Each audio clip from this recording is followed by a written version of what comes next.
Governor Doug Burgum joins us in the studio today. Hello, Governor. How are you? Good morning, Scott. Congratulations on getting on the debate stage. Thank you, sir. I remember the day that the announcement was held, and immediately the big question came, well, can you get on the debate stage, right? I mean, you announce, and all of a sudden then it's the next thing, and you found a creative way to get there, and it's something that's being emulated by some of your competitors for the nomination. How about that? Yeah, well, we were joking on the team that we were glad to make the debate stage because that freed up about 4 or 5 hours a day because we didn't have to answer the "Are you going to make the debate stage?" question over and over and over again. Yeah, you're there. That's great. And are you qualified for the second one too now? We are in terms of donors, but the polling requirements for the September debate has to be a poll after August 1st, and there aren't polls out yet for after, but we'll be there. Got it, yeah. How important is that? Is it everything? Is that the ball game? I mean, if you're not on the debate stage, forget about it? I think the pundits say that, but I don't think so. I mean, it's, we don't even know if everybody's going to show up or not. I mean, it's just not, this is not like in the past with all the drama. I mean, debates when you're between the two finalists matter, but at this stage, this is still preseason. I mean, the Super Bowl is not till next February, and the same thing here. Voting starts January and February. It's early, and then people have different objectives. I mean, we got some people that are coming on because, they're trying to promote a book. Some people are running for vice president. Some people are running for cabinet offices. Some people are, running to attack a former president. And then you got us. We got the lowest name recognition of the 7 people that are on the stage. We had a very different objective. We just have to have people know who we are, what we've done, all the great track record in North Dakota. And when people start to understand that there's the kind of qualifications we have and what North Dakota brings, because, part of what you're doing on the road is we're trying to get people to get past this blank spot in their mind about what North Dakota is. I mean, it's just when they find out, that we're an energy powerhouse, we're a food powerhouse, we're an economic powerhouse. I mean, when we do that, it's people just don't understand that. And then when we're in New England, and then they say you're from a small state, and I say when we have a blizzard in North Dakota, we got to plow the roads, and in the equivalent of Maine, Vermont, New Hampshire, Massachusetts, Rhode Island, and Connecticut. We are the same. North Dakota's the same size as all 6 New England states.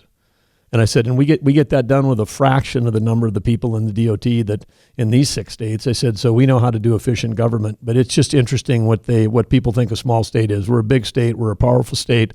And this nation could use a lot more of what's been going on in North Dakota. Well, and certainly a bonus to your candidacy is spreading that brand, pumping up the brand across the USA.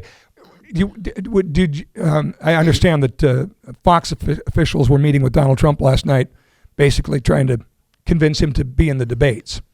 What is your preference? Would you like him on the stage?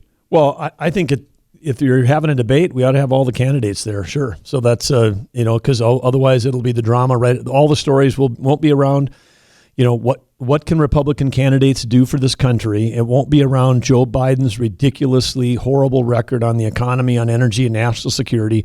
We'll spend the next 3 weeks talking about, is the Donald going to join or not? And that, but that's, hey, when you're a former celebrity, this is what you do. You know how to grab all the airtime.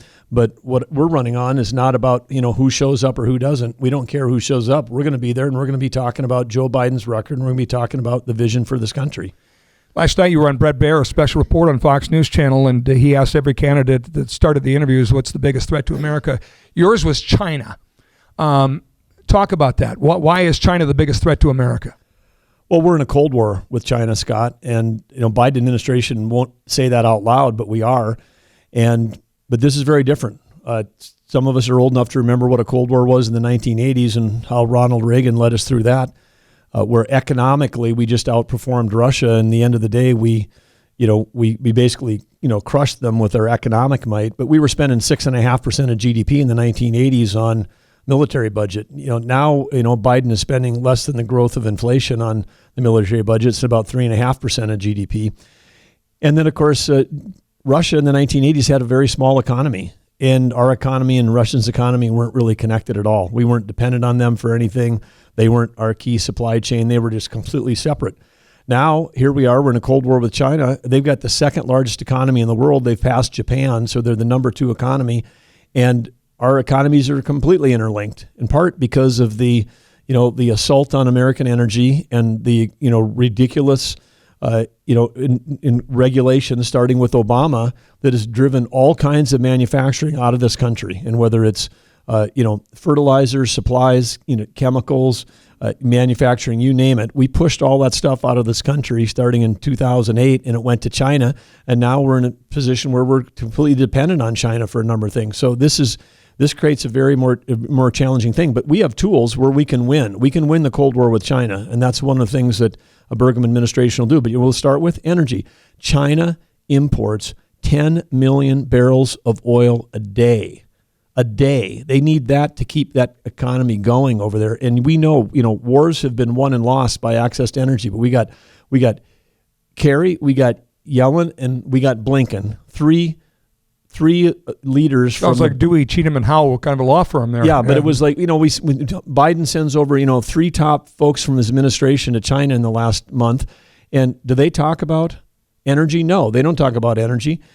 They talk because they're too busy trying to kill the U.S. energy industry right here. But that's the biggest tool we have. And China also imports calories every day. They don't grow enough food to feed all those people. So the U.S., it's not just energy independence. We have a chance to be an energy powerhouse. We are a food powerhouse, food security, energy security. What we could be doing if we were selling, energy to our friends and allies and stop buying it from our adversaries, just some basic things like that, and we can turn this country around in a hurry. You told me once the amount of business that was done when you were at Microsoft with China, and how that link, benefited an American company.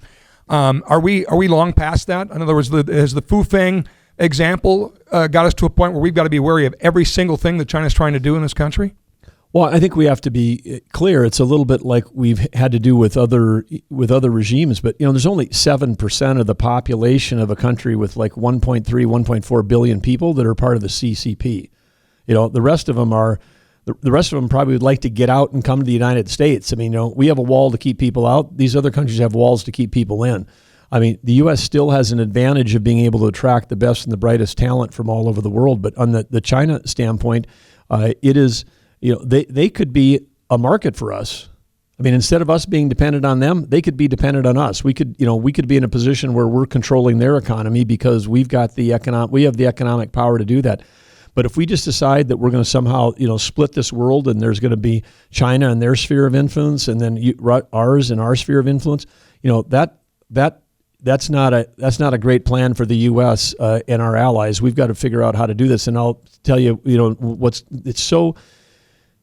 the Biden administration is so mixed up. Russia invades Ukraine, and they can't do that unless they have all of Western Europe dependent on Russian energy.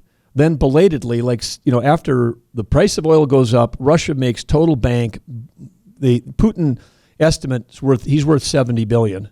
He's not like the president of a country. He's not, and we saw with the whole Prigozhin Wagner group, he's not really even in control.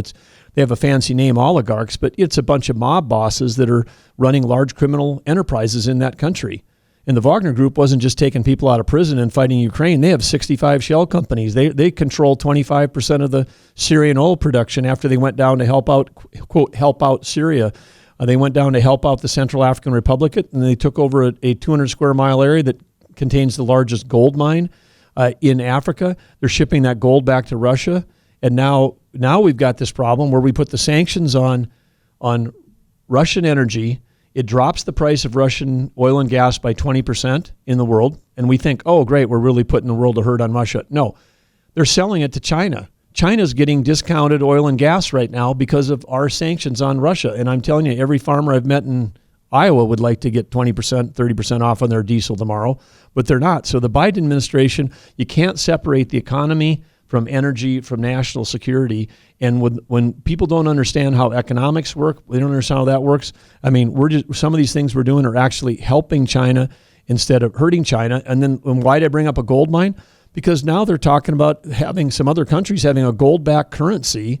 China's paying for their oil. For the first time in history, they're paying with yuan to Russia. Every transaction in oil has always been conducted in the U.S. dollar because no one wanted to have currency risk when they were buying and selling dollars. So if you were two countries and that had, if you had the yen and you had the euro, To buy oil and gas, you went through the U.S. dollar. Well, if our reserve currency status gets eroded, then it's totally game over. And all this stuff that the Biden administration running up our debt, it's just not going to work. It's not going to work because we're spoiled as Americans. We don't know the power of having the U.S. dollar as a reserve currency. And right now, we're inching closer to instability. I hate to say World War III, but between the economic instability and the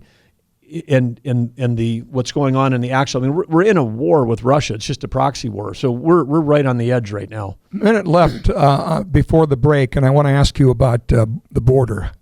Do you hear about it in Iowa? Do you hear about New Hampshire? Are people saying this is a mess, we've got to fix it? Every state is a border state, Scott. And I'll tell you why. Because of 110,000 overdose deaths in this country. When Catherine and I are together and she shares her story of addiction and recovery, people come up afterwards at every meeting. Or, we're 20-person little group meeting in a welding shop in New Hampshire. We're in a Mexican cafe in a small town in Iowa. People come up and say, we lost our granddaughter to a fentanyl overdose. We lost our son to an overdose. And I mean, it's 300 people a day in this country are dying. We're taking mass casualties from fentanyl that's coming in from China. And we got to start with closing the border. I'm flying down there on Sunday night. We've got 225 North Dakota troops down there trying to help out, doing the job that the federal government's not doing. It is a federal responsibility for border control, but now it's landed on Republican governors trying to help out people like Governor Greg Abbott to actually control the border. The states are doing the federal job right now. Let's talk a little bit about the Trump factor here today. We asked our listeners yesterday, what do you want from the Republican candidates? This is obviously now the third indictment. There's possibly a fourth coming. And, the overwhelming sense of what they want is people to stand behind a president who they believe is politically being persecuted. Is he being politically persecuted? Well, Scott, I think there's even a bigger issue here, which is if we're approaching this point where more than half of Americans don't believe that the justice system in America is fair, if it's being applied, differently to one political party versus another, or it's being applied differently for one political family, versus another family, that just, forget 2024 election. I mean, we're talking about the core of America. I mean, if we don't trust the foundational institutions, and right now the trust on the DOJ is just dropping every day, because simultaneously with these indictments, all the stuff that's coming out that's been suppressed about Hunter Biden. I mean, it's just if any of that stuff. I mean, again, everybody on both sides is innocent until proven guilty. But when you take a look at some of those accusations in terms of pay to play and the amount of money that's flown into the Biden family, I mean, it is going to be really interesting to see from a standpoint of America if we can get through a situation where nobody believes that the justice system is fair. I mean, then that, we haven't been in that crisis before in our country. Do you think the justice system is unfair? I think that it appears that there's a tremendous amount of bias, and I'm very worried, as everybody that we talk to, that there's a double standard, that they're applying one set of things differently. This plea agreement that Hunter was going to get, that thing was a sweetheart deal, and it was like, oh, the DOJ is supposed to be the prosecutors, and then Hunter hires his defense attorneys, but it was like the DOJ was like a second defense team. It was like it's like in a courtroom where you got your defense team defending you, and then the people that are prosecuting are also your defense team, because they're not prosecuting the case with the vigor or the intention that they apparently would have if they were going against somebody in a different party. How will you thread this needle? Because obviously you're in a race against Donald Trump for the Republican nomination. At the same time, there's a huge, groundswell of support for the president and that he continues to have, and they see the same things you just said. What's happening. They don't trust the justice system. They see a two-tiered system of justice. They see now the criminalization of free speech. And they want you and the other Republican candidates to fight for him on that front. How do you do that as an opponent of the president? Well, I don't really see myself as an opponent of the president. I mean, everybody knows I voted for him twice. I campaigned for him. I'm a guy that thinks that competition is good. It's good for the Republican Party. It's good to have, fresh and new ideas. And I think it's great that we've got an opportunity to bring forward. I think our nation needs the things that we've got from North Dakota, whether it's, small town values, or whether it's the what we've been able to accomplish here in the state, working together and move the ball forward on all kinds of things, innovation, not regulation. becoming an energy, powerhouse, what we're doing here, fighting back on the federal government. I mean, you get a front row seat as a governor where the federal government is trying to, Bigfoot you. And I think having those voices, on the stage, because I think for us to win in November of 2024 as a party, we have to be talking about the future, not about the past. And I think a candidate like ours I'm not attacking any of the other candidates. I'm just talking about Biden, and I'm talking about a vision for the future. I think that's good for our party, because if we don't, who wins when we just keep talking about indictments, 7 by 24? Biden. This is their whole strategy. This is how they, and it's like, other candidates saying, I'm running because I'm going to attack Trump. No, I'm running because I'm going to attack Biden, because otherwise they lets them control. This thing they announced this week, the same day as the indictments, they announced new standards for fuel efficiency for pickups on the same day as the indictment, and nobody covered it. It is an attack on rural America. It's an attack on liquid fuels. It's an attack on pickup trucks. I mean, they're basically, the thing that they're proposing is worse than the California law. It would basically say you wouldn't be able to sell an internal combustion pickup truck by 2032 in this country, and nobody reported on it because they're just so excited that everybody's all talking about these internal indictments. And you know who else loves it when we're talking about this and fighting with each other? China. Back to your first question, China. This is how you destroy a democracy. And of course, what do we think? 40% of those social media accounts are bots. And we know that the people that are most active are 4 biggest adversaries: China, Russia, Iran, and North Korea. I know this as governor of North Dakota because of our cyber. We get attacked every day in North Dakota by those countries. And so you see something online today, 40% chance that's not even a person. And it could be a foreign country that's trying to, jump in on this. By the way, it happened to you today because somebody put out a fake True Social comment from Donald Trump, and it wasn't accurate. No, well, no, he's not. Said President Trump's not putting posts out about me right now. So anyway, the one thing that we all have in common here is we all want to beat President Biden. But to get that done, we're not going to beat Biden if we spend the next year and a half talking about indictments. We've got to talk about his record, because whether it's Afghanistan, whether it's national security, whether it's the border, and again, going down there, we know. From what Governor Abbott's doing down there, people are attacking Governor Abbott. We have to defend Governor Abbott. He's doing what the nation's job is. So we complete failure on energy, economy, national security, which includes border security, and every day that Biden doesn't have to talk about that, it's like another day that he's campaigning from his basement, and it's another day that he gets closer to get reelected. We are out of time, but wish you well on the campaign trail. Look forward to catching up with you when you're back home, and be safe out there. Thank you, Scott. Great to be with you.